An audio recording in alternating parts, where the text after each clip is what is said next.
All right, guys. A lot of folks been asking what kind of rig I use in the winter time. I'll show you my setup and what's been working for me. Starting out with a rod here. In the winter time, I don't like to use anything over a medium heavy. The medium heavies, they still have plenty of backbone to land big fish.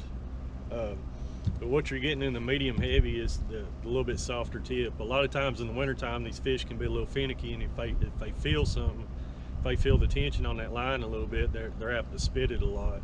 So the medium heavy works good for me. And what I'll do, my main line here is just a 40-pound big game, about $6 a roll at Walmart.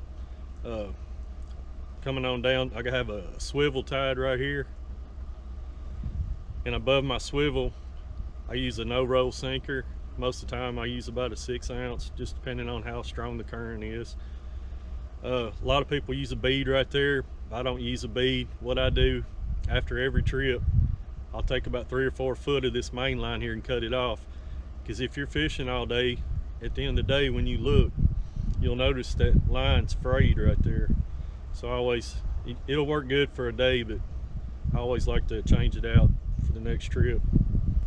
And on this side of your swivel, you're going to attach your leader line. I got about a 2-foot piece here of 60 pound. It's just eagle claw, nothing special. Let's see. First I want to put on my hook.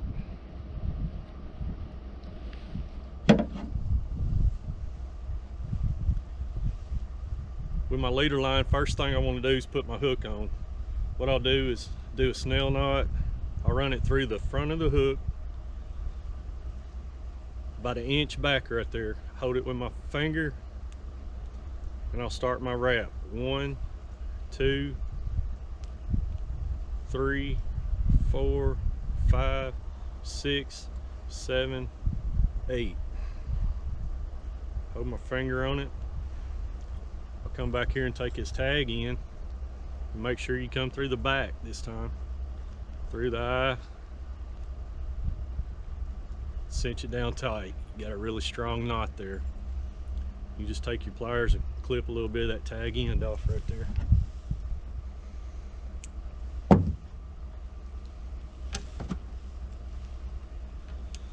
We'll attach this to our leader here.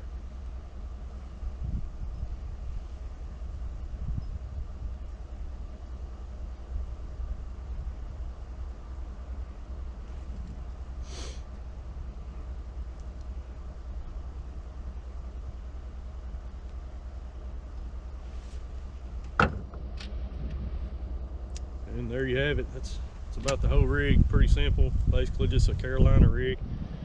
And bait, most of the time. Sometimes in the wintertime, skipjack can be hard to find. So most of the time you go out on the lake or whatever, and the gizzard shad aren't too hard to find. So we'll throw a net and get some of those.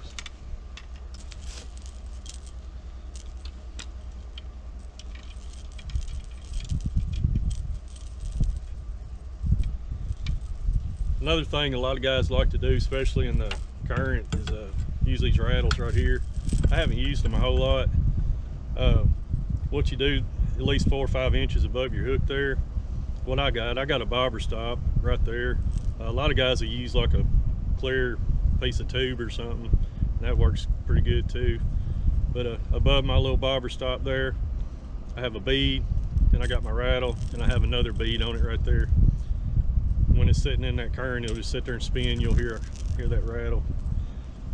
A lot of times in the mornings, I'll put a couple of these on, and then 2 or 3 without them, just to see what they like. Sometimes they say it makes a difference, and sometimes catch them just without them. So just have to experiment around.